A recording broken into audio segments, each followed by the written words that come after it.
ഛത്തീസ്ഗഡിലെ ദുർഗ് സെൻട്രൽ ജയിലിൽ അടച്ച കന്യാസ്ത്രീകളുടെ മോചനം നീളുകയാണ്. മജിസ്ട്രേറ്റ് കോടതിയെ സമീപിച്ചെങ്കിലും അവരുടെ ജാമ്യാപേക്ഷ തള്ളിയിരിക്കുന്നു. സംസ്ഥാനം ഭരിക്കുന്ന ഛത്തീസ്ഗഡ് സർക്കാരിന്റെ നിലപാടാണ് കന്യാസ്ത്രീകൾക്ക് ജാമ്യം ലഭിക്കുന്നതിന് തടസ്സം. തുറുങ്കിലടച്ച കന്യാസ്ത്രീകളെ കാണാൻ കേരളത്തിൽ നിന്ന് ജനപ്രതിനിധികൾ എത്തിയെങ്കിലും നിഷേധാത്മക സമീപനമാണ് പോലീസിൽ നിന്നും ജയിൽ അധികൃതരിൽ നിന്നുമുണ്ടായത്. ബൃന്ദ കാരാട്ടിന്റെ നേതൃത്വത്തിലുള്ള ഇടത് നേതാക്കളെ കന്യാസ്ത്രീകളെ കാണാൻ പോലും അനുവദിച്ചില്ല. ഗുരുതര വകുപ്പുകൾ ചുമത്തിയ കേസിൽ ഛത്തീസ്ഗഡ് പോലീസിന്റെ വാദങ്ങൾ അമ്പേ പൊളിഞ്ഞിട്ടും സംസ്ഥാന സർക്കാരും പോലീസും കടുംപിടുത്തം തുടരുകയാണ്. ഇതോടെ ഉത്തരേന്ത്യൻ സംസ്ഥാനങ്ങളിൽ നടക്കുന്ന ന്യൂനപക്ഷ വേട്ട ഒരിക്കൽ കൂടി സജീവ ചർച്ചയാവുകയാണ്. ആദ്യ റാപ്പ് കാണാം. ഛത്തീസ്ഗഡിലെ ദുർഗ് ജയിലിൽ കഴിയുന്ന മലയാളി കന്യാസ്ത്രീകൾക്ക് ഇന്നും ജാമ്യം ലഭിച്ചില്ല. സിസ്റ്റർ പ്രീതി മേരിയുടെയും സിസ്റ്റർ വന്ദന ഫ്രാൻസിസിന്റെയും ജാമ്യാപേക്ഷ മജിസ്ട്രേറ്റ് കോടതി തള്ളി. ഇരുവരും നാളെ സെഷൻസ് കോടതിയിൽ ജാമ്യാപേക്ഷ നൽകും. കേരളത്തിൽ നിന്നുള്ള UDF MPമാരുടെ സംഘം ജയിലിലെത്തി കന്യാസ്ത്രീമാരെ കണ്ടു. ആദ്യം അനുമതി നിഷേധിച്ചെങ്കിലും ജയിലിന് മുന്നിലെ നാടകീയ സംഭവങ്ങൾക്കൊടുവിലാണ് കാണാനായത്. ബജ്രംഗ് ദൾ പ്രവർത്തകർ കന്യാസ്ത്രീകളോട് വളരെ മോശമായാണ് പെരുമാറിയതെന്ന് MPമാർ ആരോപിച്ചു. തുടർന്നെത്തിയ ബൃന്ദ കാരാട്ടിന്റെ നേതൃത്വത്തിലുള്ള ഇടത് MPമാരുടെ സംഘത്തിന് സന്ദർശനം നടത്താനായില്ല. വിഷയം നാളെ പാർലമെന്റിൽ ഉന്നയിക്കുമെന്നും MPമാർ അറിയിച്ചു. സമയപരിധി പിന്നിട്ടതിനാൽ ഇന്ന് അനുവാദം നൽകാനാവില്ലെന്ന് ജയിൽ അധികൃതർ അറിയിച്ചതോടെ സന്ദർശനം നാളത്തേക്ക് മാറ്റി. BJP സംസ്ഥാന ജനറൽ സെക്രട്ടറി അനൂപ് ആന്റണിയുടെ നേതൃത്വത്തിലുള്ള BJP സംഘവും കന്യാസ്ത്രീകളെ കണ്ടു. ഛത്തീസ്ഗഡിലെ ന്യൂനപക്ഷ വേട്ടയിൽ സംസ്ഥാന BJP വെട്ടിലായിരിക്കുകയാണ്. അറസ്റ്റിലായവർ മതപരിവർത്തനമോ മനുഷ്യക്കടത്തോ നടത്തിയിട്ടില്ലെന്ന് BJP സംസ്ഥാന അധ്യക്ഷൻ രാജീവ് ചന്ദ്രശേഖരൻ പ്രതികരിച്ചു. RDX rap news Malayalam.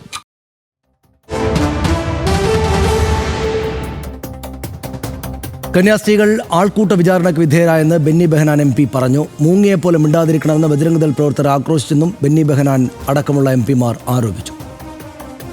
വലിയ വേദനാജനകമായ കാര്യങ്ങളാണ് സിസ്റ്റേഴ്സ് പറയുന്നത്.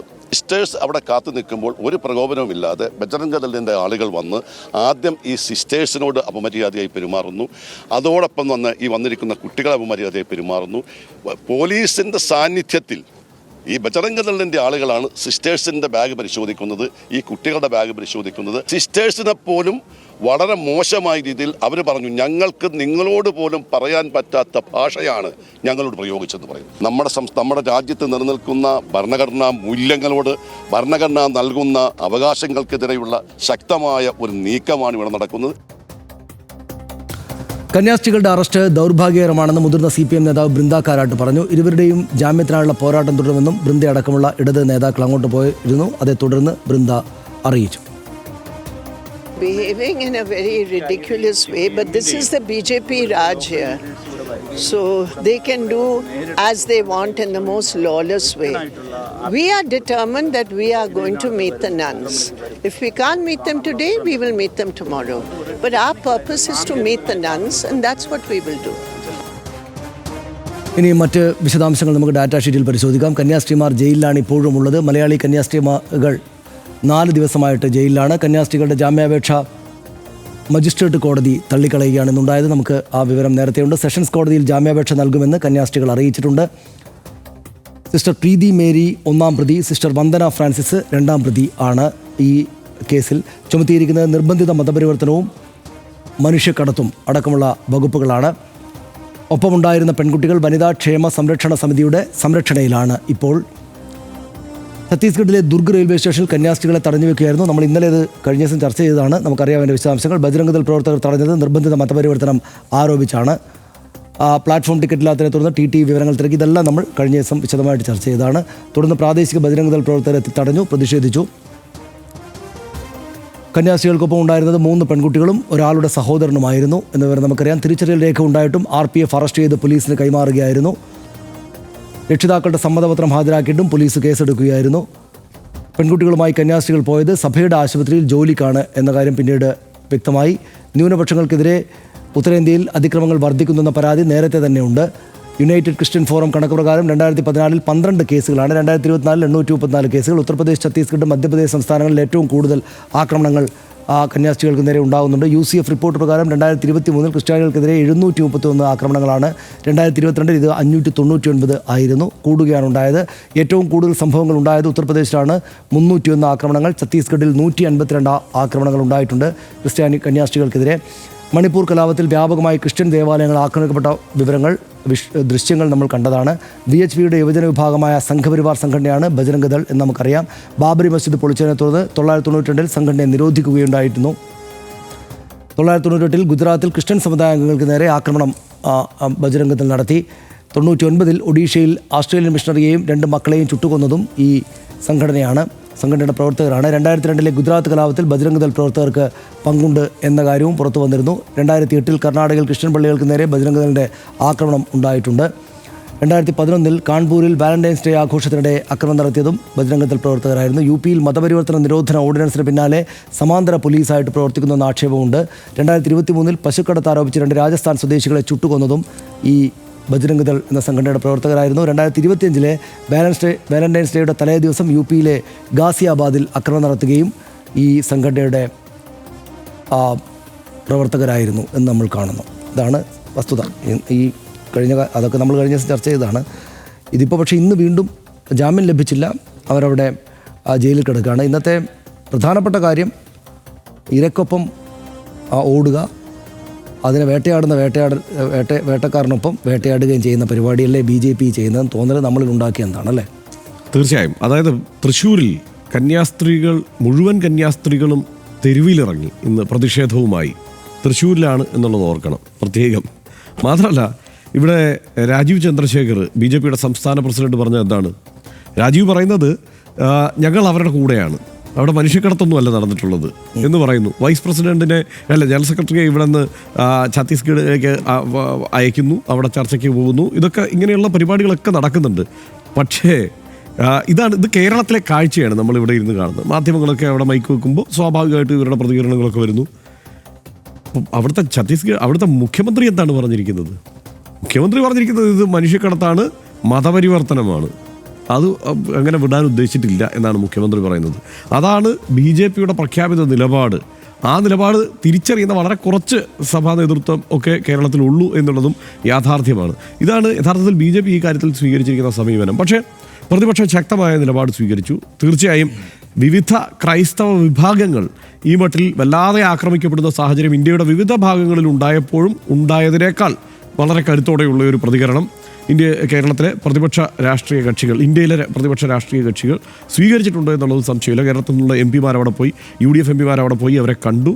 അതിനുശേഷം LDF MPമാർ അവിടെ കാത്തു നിൽക്കുന്നു. പക്ഷേ ഇതിലേറ്റവും കൗതുകകരമായ, നേരത്തെ കഴിഞ്ഞ ദിവസം നമ്മൾ ചർച്ച ചെയ്തതുപോലെ ഈ RSS വിളിച്ചപ്പോൾ ഇവിടുത്തെ VCമാരെല്ലാം പോയി അവിടെ ഇരുന്നതുപോലെ അതിന് സമാനമായി ഇവിടുന്ന് പോയ MPമാർക്ക് അവിടെ പ്രവേശനമില്ല. പക്ഷേ BJPയുടെ ജനറൽ സെക്രട്ടറിയെ പ്രത്യേകം നേരത്തെ തന്നെ കൊണ്ടുപോയി കാണിക്കുക എന്നുള്ള സമീപനമാണ് അവിടുത്തെ സർക്കാർ സ്വീകരിച്ചത് എന്നൊന്നും നമ്മൾ കണ്ടു. എന്തായാലും ഇത് ആളുകളുടെ കണ്ണു തുറപ്പിക്കുന്ന ഒരു സമീപനമാണ്, ഇടപെടലാണ്, ഈ നീക്കമാണ് യഥാർത്ഥത്തിൽ BJP ചെയ്തിരിക്കുന്നത്. കേരളത്തെ സംബന്ധിച്ചിടത്തോളം ഇത് കേരളം ചർച്ച ചെയ്യട്ടെ, അതിൻ്റെ ആത്യന്തിക ഫലം എന്തു തന്നെ ആയിക്കോട്ടെ, പക്ഷേ ഇത് കേരളം ചർച്ച ചെയ്യട്ടെ. ഇന്ത്യയിൽ ഇങ്ങനെയാണ് സംഭവിക്കുന്നത് എന്നുള്ളത് തിരിച്ചറിയട്ടെ. അതേസമയം ഒരു കാര്യം കൂടി എനിക്ക് പറയാതിരിക്കാൻ നിവൃത്തിയില്ല. കാരണം ഈ പ്രതികരണക്കാരൊക്കെ ഈ സെലക്റ്റീവ് പ്രതികരണം നടത്തുന്നതിലും ഒരു പ്രശ്നമുണ്ട്. തൊട്ടപ്പുറത്ത് ആസാമുണ്ട്, അവിടെ ചില പ്രശ്നങ്ങൾ നടക്കുന്നുണ്ട്. ഉത്തർപ്രദേശിൽ ചില പ്രശ്നങ്ങൾ നടക്കുന്നുണ്ട്. ഇത് മണിപ്പൂരിൽ ചില പ്രശ്നങ്ങൾ നടക്കുന്നുണ്ട്. ചില പോയി കേട്ടോ, ഇവിടെ നിന്നുള്ള MPമാരല്ലാത്ത ചില രാഷ്ട്രീയ പ്രവർത്തകരൊക്കെ അവിടെ പോയി. പക്ഷേ ഈ ആർജവം എന്തായാലും ഈ അസമിൽ കാണുന്നില്ല എന്നുള്ള യാഥാർത്ഥ്യം നമ്മൾ പറഞ്ഞു തന്നെ പോകണമല്ലോ, ഇവരെയൊക്കെ ഓർമ്മിപ്പിച്ച് തന്നെ പോകണമല്ലോ. മാത്രമല്ല ഒരു കാര്യം കൂടിയുണ്ട്. അതായത് സനീഷിന് ഓർമ്മ കാണും, 2014 ഒരു വലിയ കുട്ടിക്കടത്ത് കേരളത്തിൽ വലിയ വിവാദമായി. അതായത് ഈ പറയുന്ന ഝാർഖണ്ഡിൽ നിന്നും ബീഹാറിൽ നിന്നും വെസ്റ്റ് ബംഗാളിൽ നിന്നുമൊക്കെ ട്രെയിനിൽ കൊണ്ടുവന്ന യത്തീംഖാനയിലേക്ക്, മുക്കം യത്തീംഖാനയിലേക്ക് കൊണ്ടുവന്ന കുട്ടികളെ പാലക്കാട് തടഞ്ഞു നിർത്തുകയും അവരെ ഇത് മനുഷ്യക്കടത്താണ് എന്ന് പറഞ്ഞിട്ട് കേസെടുക്കുകയും ചെയ്തു. 2014 ഉമ്മൻചാണ്ടി സർക്കാരിൻ്റെ കാലത്താണ്. രമേശ് ചെന്നിത്തലയാണ് ആഭ്യന്തരമന്ത്രി. രമേശ് ചെന്നിത്തല പറഞ്ഞത് ഇവർ അഗതികളാണ്, ഇവർക്ക്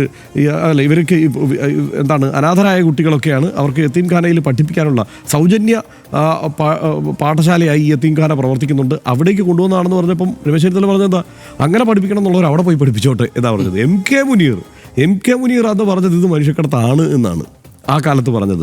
അപ്പോൾ ഇതിൽ ഇത്തരം വിഷയങ്ങളോട് സ്വീകരിക്കുന്ന സമീപനത്തിൽ കൂടുതൽ ശ്രദ്ധ വേണം എന്നുള്ളത് രാഷ്ട്രീയ നേതൃത്വത്തെ ഓർമ്മിപ്പിക്കുന്നതാണ് ഈ കാര്യം. ഒരു കാര്യം കൂടെ പറയാം സനീഷ, എന്നിട്ട് പിന്നീട് എന്താ സംഭവിച്ചത്? അത് ക്രൈംബ്രാഞ്ച് അന്വേഷിച്ചു, അത് CBI അന്വേഷിച്ചു. 2020 അങ്ങനെ ഒരു കേസ് ഇല്ലാതായി. അത് വിട്ടയച്ചു. അതായത് യഥാർത്ഥത്തിൽ ഈ പഠിക്കാൻ നിവൃത്തിയില്ലാത്ത കുട്ടികളെ കൊണ്ടുവന്ന് പഠിപ്പിക്കുന്ന ഒരു സംവിധാനമായിരുന്നു അത് എന്നുള്ളത് പിന്നീട് തെളിയുന്ന സാഹചര്യം ഉണ്ടായി. അപ്പോൾ ഞാൻ പറഞ്ഞത് അന്ന് ഇത് ചൈൽഡ് വെൽഫെയർ കമ്മിറ്റി, പാലക്കാട് ജില്ലാ ചൈൽഡ് വെൽഫെയർ കമ്മിറ്റി ചെയർമാൻ അതാരാണെന്നുള്ളത് ആളുകൾ അന്വേഷിക്കട്ടെ. അപ്പോൾ ചെയർമാൻ അടക്കം ഇടപെട്ടാണ് ഇതിനെ ഒരു മനുഷ്യക്കടത്താക്കി മാറ്റിയത്. അപ്പോൾ ആ സാഹചര്യം എല്ലാവരും മനസ്സിലാക്കണം. ഒന്ന്, എന്നെ തേടി വരുമ്പോൾ ഞാൻ ഇടപെടാം എന്ന മട്ടിൽ ഇരിക്കുകയല്ല വേണ്ടത്. ഓരോരുത്തരും ഓരോ സാഹചര്യത്തിലും ഇത്തരം നീതി നിഷേധം ഉണ്ടാകുമ്പോൾ ഒരുമിച്ച് ഇടപെടുക എന്നുള്ളത് തന്നെയാണ് വേണ്ടത്. അതാണ് അതിലിപ്പോൾ ഇതിപ്പോൾ ഒരു രാഷ്ട്രീയ വിഷയം കൂടെ മാറിയതുകൊണ്ട് ഇവിടെ സത്യത്തിൽ ടെൻഷൻ യഥാർത്ഥത്തിലുള്ള ഒരേ ഒരു BJP കാരനെ ഇപ്പോൾ ഉള്ളൂ, അത് രാജീവ് ചന്ദ്രശേഖർ. കാരണം മൂപ്പരുടെ അധ്യക്ഷ സ്ഥാനത്തിരുന്നപ്പോഴാണ് ഇവിടെ ഏറ്റവും കൂടുതൽ സീറ്റൊക്കെ വാങ്ങിയത് എന്നൊക്കെ ഒരു സന്തോഷ വർത്തമാനം ഉണ്ടാക്കാൻ വേണ്ടി പണിയെടുക്കുന്നതിനിടയിലാണ് ക്രിസ്ത്യാനികൾക്ക് ആകപ്പാടെ ബുദ്ധിമുട്ടുണ്ടാകുന്നൊരു സംഭവം അവിടെ ഉണ്ടായത്. അതുകൊണ്ട് രാജീവ് ചന്ദ്രശേഖറിൻ്റെ വർത്തമാനത്തിൽ ചെറിയൊരു ടെൻഷൻ കാണാനുണ്ട്. ബാക്കി ഇപ്പോൾ ജോർജ് കുര്യൻ അവിടെ പോയപ്പോൾ പറഞ്ഞപ്പോഴും ഞാൻ 2 തവണ കേട്ടപ്പോഴാണ് അദ്ദേഹം ഉദ്ദേശിച്ചതെന്നാണ് എനിക്ക് മനസ്സിലായത്. ഇല്ല, കേട്ട ആൾക്കാർക്ക് മനസ്സിലാവില്ല. അദ്ദേഹം ചൂടാവുന്നുണ്ട്, പക്ഷേ എന്താ പറയുന്നതെന്ന് മനസ്സിലാവുന്നില്ല. ഞാനൊരു കാര്യം വായിക്കാം. അതായത് പാലക്കാട് ബിഷപ്പ് പീറ്റർ കൊച്ചുപുരക്കൽ BJPക്കെതിരെ ആഞ്ഞടിച്ചാണ്. അതായത് നമ്മുടെ പള്ളികളിൽ കയറിയിറങ്ങുന്ന ചില രാഷ്ട്രീയ ധൃതരാഷ്ട്രന്മാരുണ്ട്. മാമോദീസക്ക് പോകുന്നു, തിരുസ്വരൂപത്തിന് കിരീടം ചാർത്തുന്നു, മാല അണിയിക്കുന്നു, അവരെ നമ്മൾ തിരിച്ചറിയുകയാണ്. കൂടെ നിൽക്കുന്നുവെന്ന് തോന്നിപ്പിക്കുന്നുവെങ്കിലും അവരുടെ മനസ്സിൽ ധൃതരാഷ്ട്രരുടെ മനോഭാവമാണ് എന്ന് പാലക്കാട് ബിഷപ്പ് പീറ്റർ കൊച്ചുപുരക്കൽ പറഞ്ഞു. ആരെ ഉദ്ദേശിച്ചാണ്? നേരിട്ട് അദ്ദേഹത്തിന് പേര് പറയാൻ ഇവർക്ക് ആർക്കും അങ്ങനെ വലിയ ഇതില്ല. പക്ഷേ എന്നാലും അത് ഇന്നലെ ആൻഡ്രൂസ് താഴത്ത് സംസാരിച്ചപ്പം വാർത്താ സമ്മേളനത്തിൽ കിടന്ന് ഇങ്ങനെ ചോദ്യങ്ങൾ കഴകുഴമ്പൻ മറുപടി പറയുന്നത് കേട്ടു. അതെ, അതിനകത്ത് ആ ഒരു പ്രശ്നമുണ്ട്. അപ്പോൾ ഏതായാലും ബാക്കിയുള്ള കാര്യങ്ങൾ നമുക്ക് നോക്കാം. ഈ 2 കന്യാസ്ത്രീകൾ അവർ നിശ്ചയമായിട്ടും ഈ പാവപ്പെട്ട വീടുകളിലുള്ള ആളുകൾക്ക് ജോലി കൊടുക്കാനായിട്ട് ആ വീട്ടുകാരുടെ സമ്മതത്തോടു കൂടി തന്നെയും രേഖകളോടെയൊക്കെ സാധാരണഗതിയിൽ റെയിൽവേ സ്റ്റേഷനിൽ പോയൊരു സാധാരണ 2 കന്യാസ്ത്രീകൾ, അതും അവിടെ മറ്റെല്ലാ സുഖസൗകര്യങ്ങളും വിട്ടിട്ട് ആളുകൾക്ക് പ്രേക്ഷിത വൃത്തി ചെയ്ത് ജീവിക്കുന്ന മനുഷ്യരെ ഇങ്ങനൊരു വലിയ പ്രയാസത്തിൽ ചെന്ന് പെടുത്തി എന്താണ് അവർ വീണ്ടും ഇന്നും നമ്മൾ സംസാരിക്കുമ്പോൾ അവർ ജയിലിൽ കിടക്കാനുള്ള. ഇത് ആൻഡ്രൂസ് താഴത്ത് ആ നിലയ്ക്കൊരു സമീപനം സ്വീകരിച്ചെങ്കിലും സഭശക്തമായ വിമർശനമൊക്കെയാണ് ഉന്നയിച്ചിരിക്കുന്നത്. സഭശക്തമായി ഇടപെടുന്നുണ്ട്. പക്ഷേ ഇതുപോലെ സഭാ നേതാക്കന്മാർ പലരും വളരെ ശക്തമായി പ്രതികരിക്കുന്നുണ്ട്. പക്ഷേ ചില ആളുകൾ ഈ പറഞ്ഞതുപോലെ തലശ്ശേരി ബിഷപ്പ് കഴിഞ്ഞ ദിവസം പറഞ്ഞത് ഇവിടെ ന്യൂനപക്ഷങ്ങൾക്കെതിരെ, ക്രൈസ്തവർക്കെതിരെ ഒരു അവർക്കെതിരെ ഒരു ആക്രമണം നിലനിൽക്കുന്ന സാഹചര്യം വരുത്തി തീർക്കാൻ ചിലർ ശ്രമിക്കുന്നു എന്ന്. മറ്റേ സിനിമയിൽ ഭരത് ഗോപി പറഞ്ഞ എന്തൊരു സ്പീഡ് എന്ന് പറഞ്ഞ ആരാധനയോടെ BJP നേതൃത്വം നോക്കുന്ന ആൾക്കാരാണ് ഇവർ കൂടുതലും. രാജ്യത്തിൻ്റെ മതേതര മനസാക്ഷിയെ തന്നെ കളങ്കപ്പെടുന്നതാണ് ഛത്തീസ്ഗഡിലെ സംഭവ വികാസങ്ങൾ. 2 മലയാളി കന്യാസ്ത്രീകളെ ജയിലിലടച്ചിട്ട് 5 ദിവസം പിന്നിട്ടു. പച്ചയായ നീതി നിഷേധം. ബജ്രംഗ് ദളിന്റെ ആജ്ഞാനുവർത്തിയെ പോലെയാണ് ഛത്തീസ്ഗഡ് സർക്കാരിൻ്റെ പ്രവർത്തനം. ചുമത്തിയ കേസുകളെല്ലാം പൊള്ളയാണെന്ന് പകൽ പോലെ തെളിഞ്ഞു കഴിഞ്ഞു. ന്യൂനപക്ഷങ്ങൾക്ക് നേരെയുള്ള ആക്രമണത്തെ ആശങ്കയോടെയാണ് രാജ്യം കാണുന്നത്. വോട്ടിനായി കേരളത്തിലടക്കം BJP നടന്ന ന്യൂനപക്ഷ പ്രീണനം വീണ്ടും ചോദ്യം ചെയ്യപ്പെടുകയാണ്. ക്രിസ്മസ് കാലത്ത് കേക്കുമായി പള്ളിമേടകളിലും ക്രൈസ്തവ ഭവനങ്ങളിലും പുഞ്ചിരിയോടെ കയറി വരുന്നവർ രാജ്യത്തിൻ്റെ മറ്റു ഭാഗങ്ങളിൽ ഇவ்விதമാണ് പെരുമാറുന്നത് എന്ന് ക്രിസ്ത്യൻ സഭകളുടെ വിമർശനത്തിന് പ്രസക്തിയുണ്ട് എന്നാണ് പലരും കരുതുന്നത്. ഇടവേളയിലേക്ക്